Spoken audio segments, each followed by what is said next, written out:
Republicans try out their new power in the Capitol. They'll be running the place and they like it.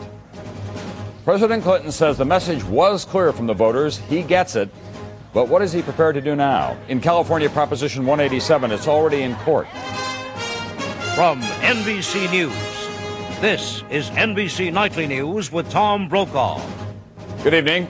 The Republicans are in charge, the Democrats are in a daze, and the country's in for a ride in a new direction. It is one of the most radical political shifts of the 20th century. And now the question is, what will come of it? The first place to look will be the new House of Representatives, where Republicans led by Newt Gingrich went from this to this, a comfortable 28-vote margin. And the Senate, where Republicans picked up 9 seats to arrive at another comfortable margin, 53 to 47. We begin our coverage tonight on why this happened and where it's going. Here's NBC's Lisa Myers. When the next Senate Majority Leader arrived around dawn, there were no visible cracks in the foundation of the Capitol from last night's political earthquake. But at times, even Senator Bob Dole seemed stunned. Yes. He called the seismic shift to the right unreal. I guess we didn't lose a single Republican, did we? Anywhere. After capturing 8 Democratic Senate seats yesterday, today Republicans made it 9, when Alabama Democrat Richard Shelby switched parties. Officially, right now, I am changing parties to a party of hope for America, not a party of dependency, to the Republican Party, effective immediately. Shelby's switch makes little difference. He usually votes with Republicans anyway. But what does matter is a dramatic change in the chairman of key committees. At Armed Services, Sam Nunn is out, 91-year-old Strom Thurmond in. At Judiciary, Joe Biden out, Orrin Hatch in. At Foreign Relations, Claiborne Pell out, 73-year-old Jesse Helms in. At Finance, Daniel Patrick Moynihan out, Bob Packwood in. And at Banking, Don Regal out, Alphonse D'Amato in.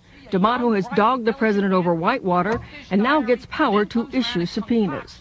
This morning, Dole called President Clinton to extend an olive branch. Whatever happened, I wanted to let you know right up front that we want to work together where we can, and I'm a legislator and have been over the years, so maybe we can do some business.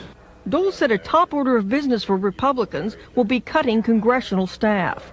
Not all Republicans sounded all that willing to work with Clinton. It was as though the 1996 presidential race already had begun. Last night, people rejected Bill Clinton's policies. 2 years from last night, in my opinion, they're going to reject Bill Clinton. Though clearly elated, some Republicans are sobered by the challenge ahead. Dole warns that if the party fails to deliver, Republicans will face the same agony Democrats feel today. Lisa Myers, NBC News, the Capitol.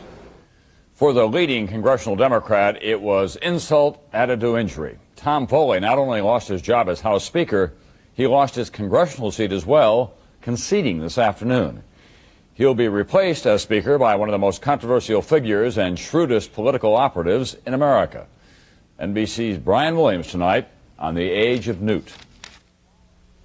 This is truly a wildly historic night. Get used to the name Newt Gingrich. He's in line to be the first Republican Speaker of the House since 1954.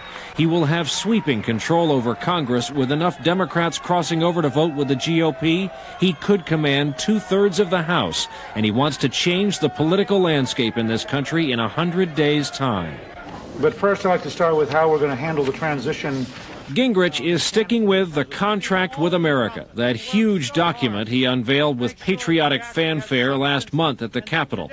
It's a blueprint for GOP programs designed to fly through the House and right into the Bob Dole-controlled Senate. It includes a constitutional amendment for a balanced budget, welfare reform, including a work requirement, tax cuts for upper and middle income Americans, more anti-crime measures, more defense spending. I mean, if this is not a mandate to move in a particular direction, I would like somebody to explain to me what a mandate would look like. Some who applaud the goals say it's getting there that's the problem. The only place there's real money is in the entitlement budget. And that is where they will have to look, particularly in the area of means testing for very well-to-do retired people. Gingrich says he'll do that, and the leaders say it can pass. This contract is our Bible. It is our guiding principle. It is our guiding set of principles for the first 100 days. And a still reeling White House today started to sound conciliatory. Last night's message received. Well, you have to look at the different elements of the contract itself. There are obviously some areas where we might have some agreement. While American voters didn't actually sign the Gingrich contract with America, they voted for a lot of Republican candidates who did, all across the country. Brian Williams, NBC News, Washington. Many of the successful Republican candidates made President Clinton the issue in their campaigns, highlighting whatever connection their opponent had to the president, real or imagined. And it paid off in most instances. So at the White House tonight, the president and his staff are trying to figure out how to survive this wreckage. Here's NBC's Andrea Mitchell. Stunned by the public's rejection of his party, a visibly exhausted Bill Clinton said he will work with the new Republican majority and gets the voters' message. I think they were saying two things to me, or maybe three. They were saying, let me say, maybe 300. I think they were saying, look, we just don't like what we see when we watch Washington. We don't think government can solve all the problems. And we don't want the Democrats telling us from Washington that they know what is right about everything. The president had no choice but to take responsibility. This fall, he went to 5 states where Democrats won. But in 13 states where Mr. Clinton campaigned, his candidates lost. And in the rest of the country, Democrats didn't even want him to show up. How will he change? Top priorities will be lobbying and campaign finance reform. Under pressure from House leaders, the White House had not pushed quickly or hard enough on either. But the president signaled no change on economic policy, despite Republican promises of a tax cut. If we do this, we need to pay for it.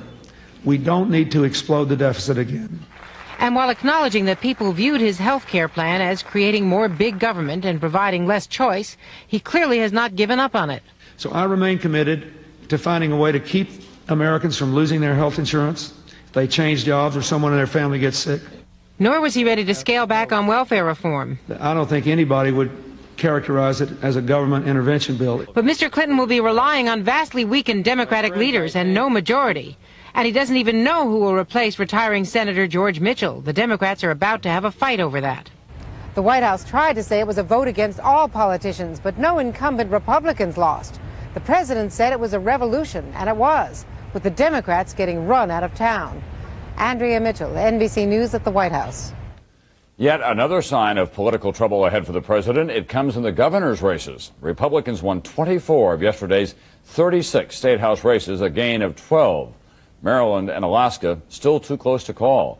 Republicans now control 30 state houses, including 8 of the 9 biggest states, with a total of 218 electoral votes. When Nightly News continues in a moment, listening to America's call for change. Also tonight, German unity. 5 years later, for East and West, it's a long, hard road. And making a rebound, Cleveland comes back in a big way. Tonight, NBC Nightly News is brought to you in part by Caterpillar, a leader in earth-moving equipment and engines.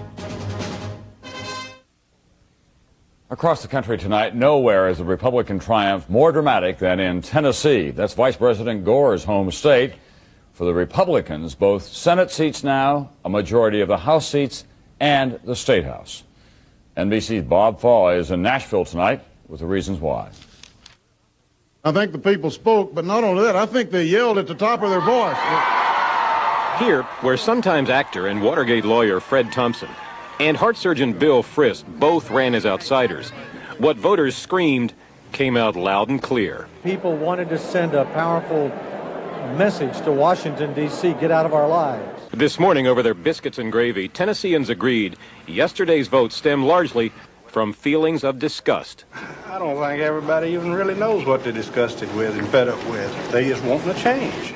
The locals also agreed politicians in Washington haven't done people here much good. We sort of just get left out. You know, taxes keep being raised for us, and they keep making more money, and we keep making less. The sentiment here and across Tennessee was not just anti-incumbent, it was more anti-big government. We have found that it doesn't work, and we voted that way, said one resident. Everybody needs health care. Yes, everybody needs a job. Yes, all these things are wonderful, but government doesn't have the ability to do that for us.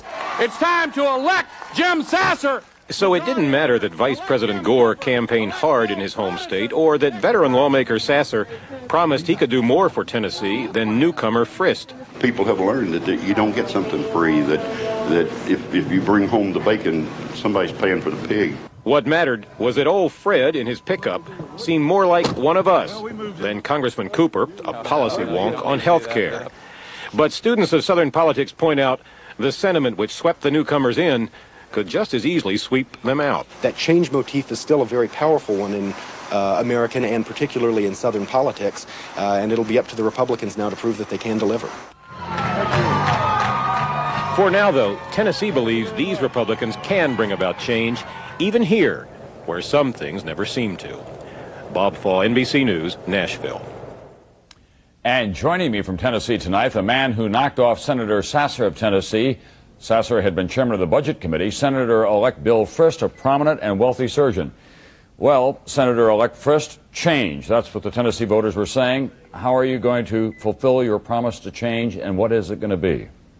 Tom, the voters all across Tennessee are calling for change, but they want the right kind of change. Change which gets big government off our back and out of our pockets and off our farmland. I'm going to address it through several ways. Number one, addressing the debt through the balanced budget amendment, through the line item veto.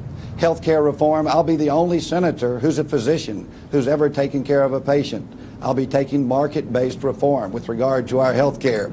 And congressional reform, people want to change the way Congress does business. So issues like term limits, line item veto will be on the forefront. Well, let me ask you about tax cuts. If you're going to cut taxes, make government smaller, what happens to entitlements? Are wealthy people going to have to give up the idea of Medicare or pay a lot more for it? Well, we have to put everything on the table, and I mean everything. And then we're going to have to cut in certain areas. Clearly, we cannot let fields like Medicare increase at 20%, 15% a year. Medicaid, the same thing. We can't let it grow at 23% a year as it has in the past. We have to put everything on the table.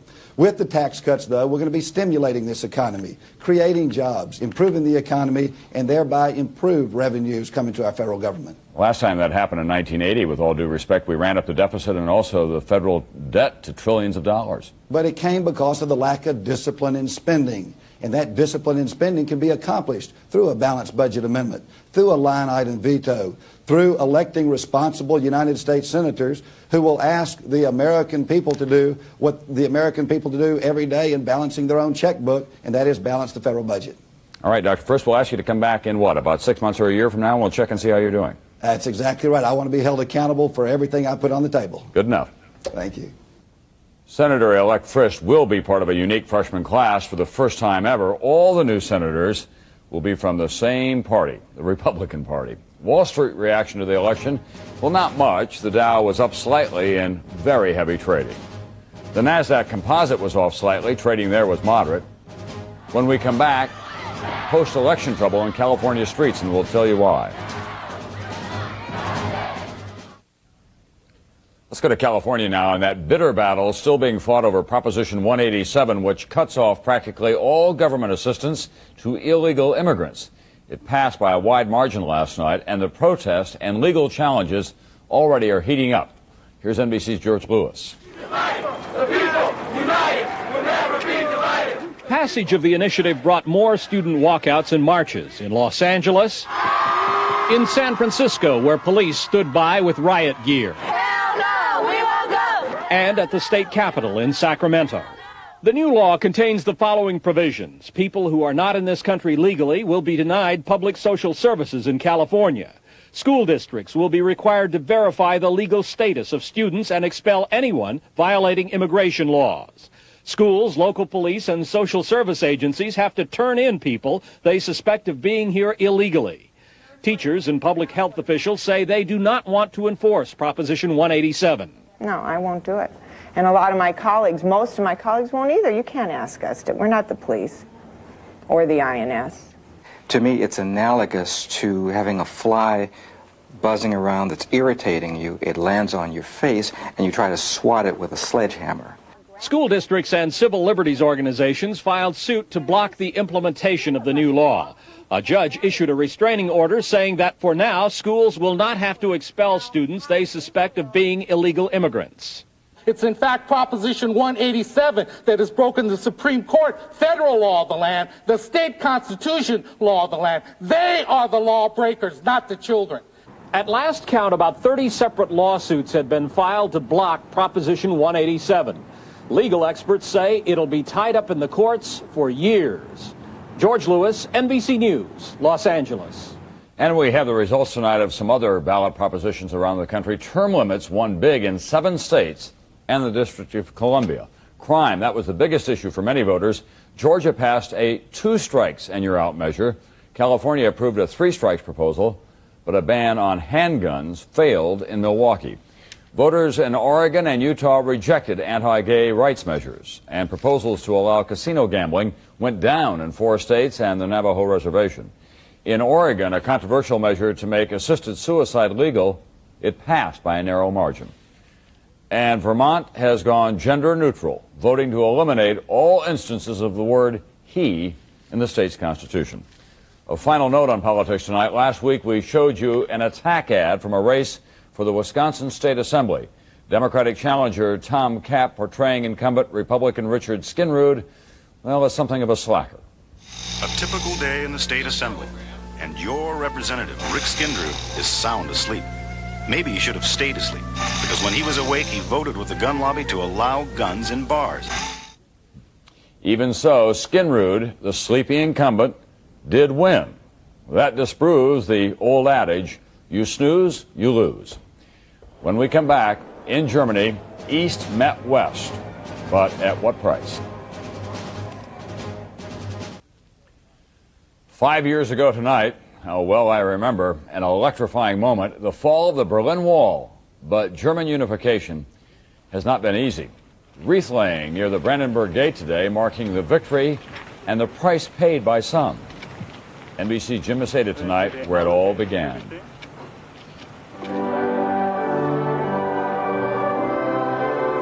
The spirit behind the force that toppled the wall began here, in church pews packed with protesters.